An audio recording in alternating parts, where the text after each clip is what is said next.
नमस्कार, times time Navbharat पर आपका स्वागत है। आपके साथ मैं हूं राकेश पांडे।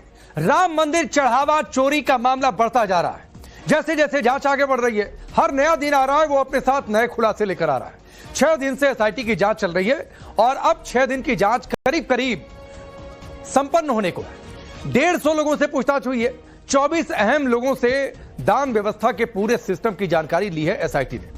दान पेटियों से लेकर बैंक खाते तक एक एक जानकारी जुटाने के बाद एसआईटी की शुरुआती रिपोर्ट सामने आ गई है। तैयार हो गई, यह बताया जा रहा है और कल ये सीएम योगी को सौंपी जा सकती है। एसआईटी की प्रारंभिक जांच में कई बड़े खुलासे सामने आ रहे हैं। प्रारंभिक जांच से जुड़ी बड़ी खबर यह है कि एसआईटी ने अपनी जांच में कुंभ के दौरान दान की पड़ताल की है। महाकुंभ के दौरान दान के रिकॉर्ड को भी खंगाला गया।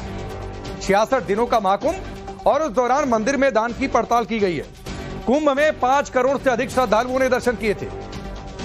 सवाल उठ रहे हैं कि भारी भीड़ उमड़ी थी, तो उसके बावजूद दान पात्रों में जमा राशि कम क्यों रही। एसआईटी की जांच में गड़बड़ी की आशंका दिखाई दे रही है कि गड़बड़ी हुआ है, घपला हुआ है, चोरी हुई है दान के मामले में। इस समय की यह बड़ी खबर है।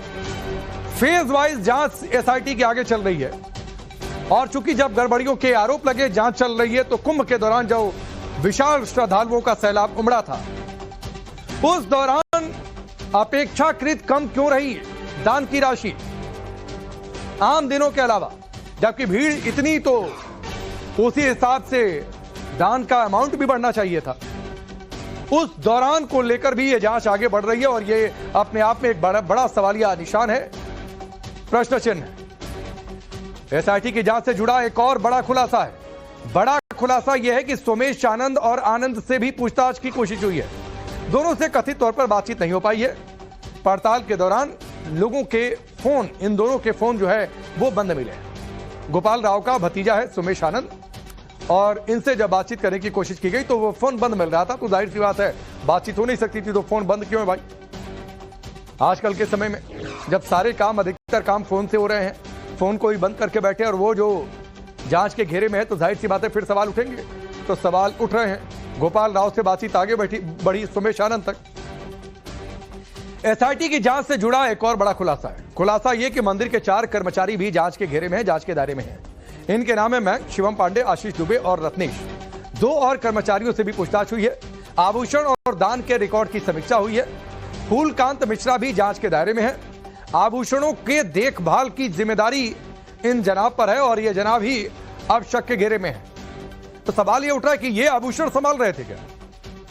लोगों ने अपनी श्रद्धा से रामलला को अर्पित किया आभूषण, जेवर, और वहीं पर गड़बड़ी की आशंका। विनोद मिश्रा हमारे सहयोगी जुड़ चुके हैं, सीधे उनका रुख कर लेते हैं। विनोद, बहुत सारी बातें, बहुत सारे सवाल, और इन सवालों के बीच में इंतजार तो रहेगा कि कल जब रिपोर्ट सौंपी जाती है तो उसमें क्या और बड़ी बातें। लेकिन फूलकांत मिश्रा, फोन किसी सोमेश आनंद का बंद होना। देखिए, सोमेश आनंद एक बहुत ही मिस्टीरियस कैरेक्टर है इस पूरे मामले में।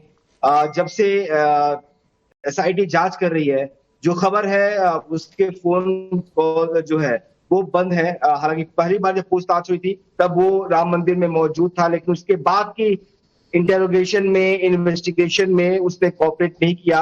और इतना ही नहीं, जो आवास जहां पे वो रहता है कारसेवपुरम में, कल मैं खुद भी उस आवास पे गया था, वहां पर वो नहीं है। इसके अलावा उसका फोन भी नॉट रीचेबल है, बंद है, स्विच ऑफ है। तो ऐसे में वो अनट्रेसेबल है। वो गोपाल राव का भतीजा है और बड़ी भूमिका उसकी ये थी कि जो दावा किया गया कि आभूषणों को गलाकर सोने और चांदी के ईंट बनाए गए, वो काम जो है वो ये सोमेश आनंद ही कर रहा था। हालांकि उसका जो दायित्व था, जो जिम्मेदारी थी, वो जो वहां पर राम मंदिर में जो लोगों को ले जाने के लिए जो ट्राईसाइकिल दी जाती है, जिस पर लोग बैठकर जाते हैं, व्हील चेयर जिसे कहा जाता है, उस व्हील चेयर के संभालने की जिम्मेदारी जो है सोमेश आनंद के पास थी। लेकिन उसने जो काम किया वो इन आभूषणों को गलवाकर बेंगलुरु ले जाकर और वापस ईंट के तौर पर ले आने का काम उसने किया, जो जानकारी मिली है।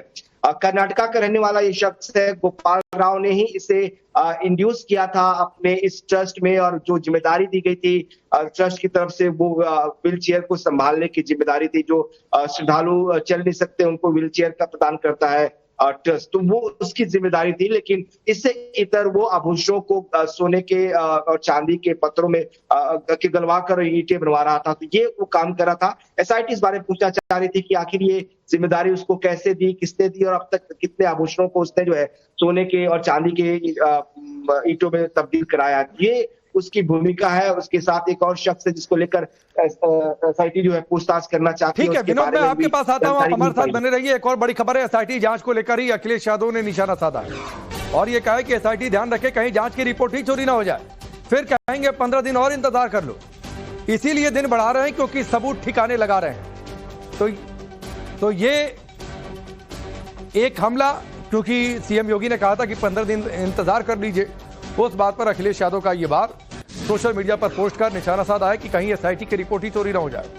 दिन इसलिए बढ़ा रहे क्योंकि सबूत ठिकाने लगा रहे। सवाल ये कि दिन तो कहां बढ़े, अभी तो 15 दिन की बातचीत है। एसआईटी की रिपोर्ट आने दीजिए। प्राइमरी रिपोर्ट तो तैयार भी है, कल सीएम योगी को सौंपी जा सकती है प्राइमरी रिपोर्ट।